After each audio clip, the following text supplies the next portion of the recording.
start, Mr. Vice Chairman, Sir, I gladly welcome the budget, which is ruler oriented and is also aiming at relieving the poor sections of the country. Sir, the budget could be assessed from the facts that we have seen of what had happened last year or in the last financial year. The country had faced surf, drought, and flood in almost all parts of India, and we should congratulate the finance minister and his minister for being able to work out a budget which would meet the situation in the country. I would not like to go into particulars of the budget. Many leading members of the House have criticized and many have appreciated the provisions of the budget and the policies and programs involved therein. I would like only to take this opportunity to highlight some of the problems that we faced in the backward regions, in particular of the northeastern region where I come from.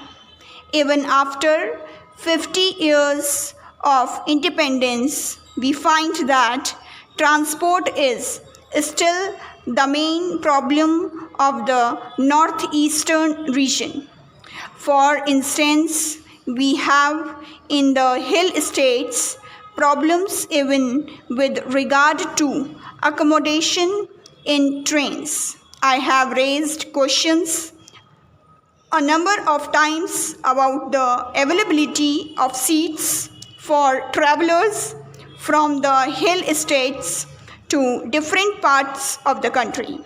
There are some railway out agencies in some capitals of the hill states, but the quotas allotted to them is so small that it does not even meet a very small percentage of the travelers. Poor people here have to depend on the railways to go outside their states or regions for many reasons, mainly for medical treatment, because we do not have adequate medical facilities in the region. They could not avail themselves of the air transport too. Even in regard to the service of food, this region is being looked down upon by so many of the authorities. Of course, there are only my observations, and I am not making them by way of complaints. Same is the case with roads in this region. We have some national highways. There is one national highway between Shillong and the rest of the state and also Bangladesh. There is one bridge constructed 80 years ago by the British government which could permit only trucks with 10-ton load. But now the traffic has increased and trucks of 20-ton loads ply frequently. The overall indications of economic performance have been better than in any previous year of surf drought. This is because of the plans and programs of the government under the leadership of Shri Rajiv Gandhi, our party president, and the Prime Minister.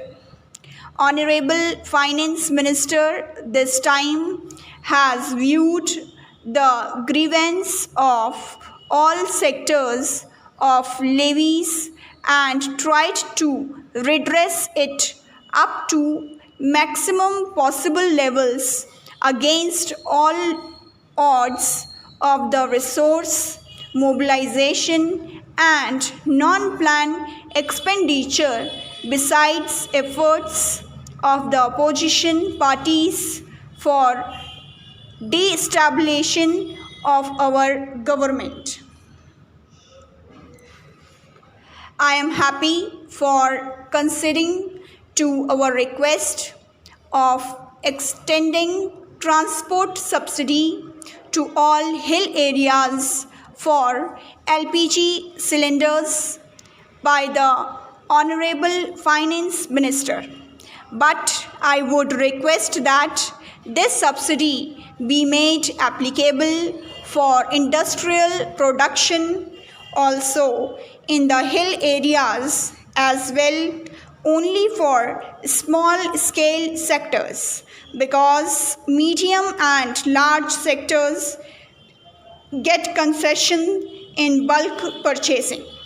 I appreciate the abolition of taxes on properties and surcharge on wealth tax to mobilize the resources. This policy is a clear indication of a welfare state which shall raise the standard of living of the people. Regarding tax policies, I would like to mention for implementation duties, leviable and surcharge as central excise and customs duty on goods used by 100% export-oriented units.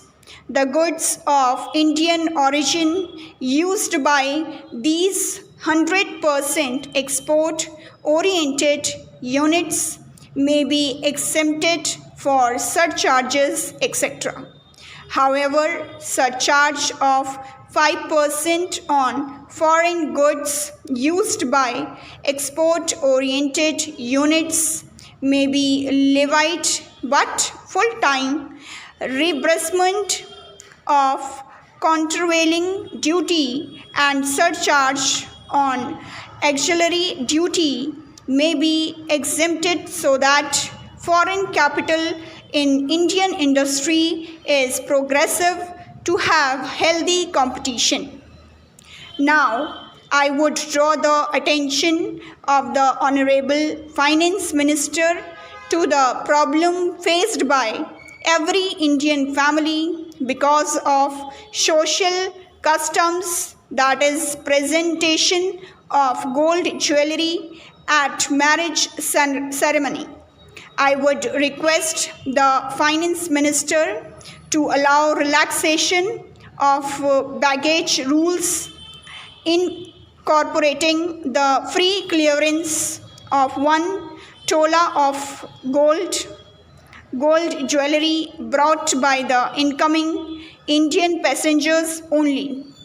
To earn revenue, government can impose a very nominal customs duty in foreign exchange on gold and gold jewelry if more than 1 tola brought by Indian passengers. This scheme shall minimize gold smuggling and satisfy the Indian passengers and laborers coming from abroad to fulfill their social customs with the facilities provided by the government.